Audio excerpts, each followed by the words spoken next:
So with Microsoft agreeing to bring their first-party games and all games under Activision Blizzard, if the acquisition is approved, to Nvidia GeForce Now, I figured we should take a look at the very first Microsoft title that has been released on GeForce Now, Gears 5.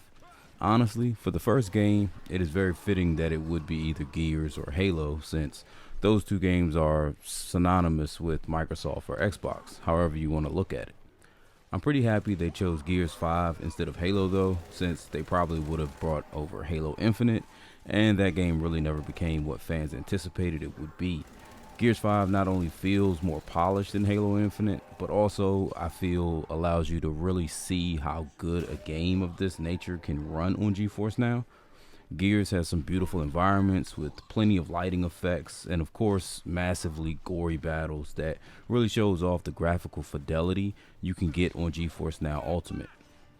I also ended up recording some footage of Death Stranding running on GeForce Now due to it being given away free on the Epic Game Store. I figured why not claim it and play it since I don't have to worry about downloading or installing it anywhere. Just claiming it on the Epic Game Store allows me to play it immediately on GeForce Now. Both Gears 5 and Death Stranding were played on my desktop computer, which is an old Acer Nitro 5 laptop, and on mobile using my OnePlus 10T 5G phone. For Gears 5, desktop was being played at 4K 60 FPS because that is the highest pass-through rate I can get using the Elgato capture card I have. Max settings on Gears 5 with DLSS on quality, and mobile was played at 1080p 120 FPS with max settings. On desktop, you can go as high as 4K 120 if you like, but you probably will not be able to max everything out unless you also utilize DLSS and keep it on performance or ultra performance settings. I had no issues maintaining a smooth 60 FPS on desktop and 120 FPS on mobile throughout the entire play, and never experienced any dips in frame rate even in more intense scenes. For Death Stranding, desktop was also 4K 60 for the same reason as Gears, but I was running at max settings without DLSS being on. Mobile was 1080p 120 FPS max settings, same as Gears 5. We never got any dips in frame rate on either desktop or mobile. It really is amazing just how great performance and visual quality is on GeForce Now, and both of these games really showcase it well. I was only able to capture at 1080p since that was the highest my capture card could do, but you can see just how crisp and clear everything is.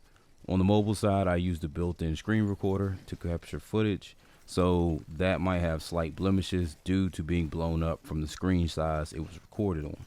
But honestly, even on the mobile footage I captured, everything looks amazing, and really it's just crazy to know this is being played over the internet on a cell phone.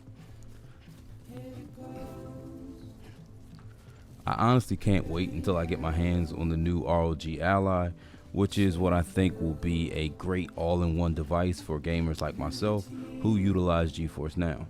Not only do you get to take full advantage of the 1080p 144Hz screen on the Ally, but you also get to run all your games at max settings while also barely using the on-device GPU, which gives you massively increased playtimes on the battery.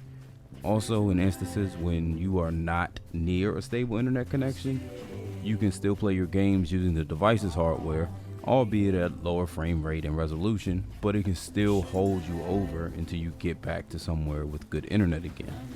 Also, with the dock mode, you can jump all the way up to 4K 60 using the Ally in GeForce Now since it uses Windows 11.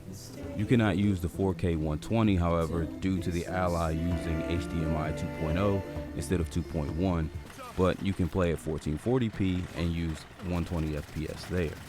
So that's why I really believe this would be a great device for gamers, since at no time would you be unable to use it for playing your games. Well, that's going to be it for this video, but I hope you enjoyed it, and please be on the lookout on June 13th for when I get the ROG Ally. I will hopefully have a video up for it that same day.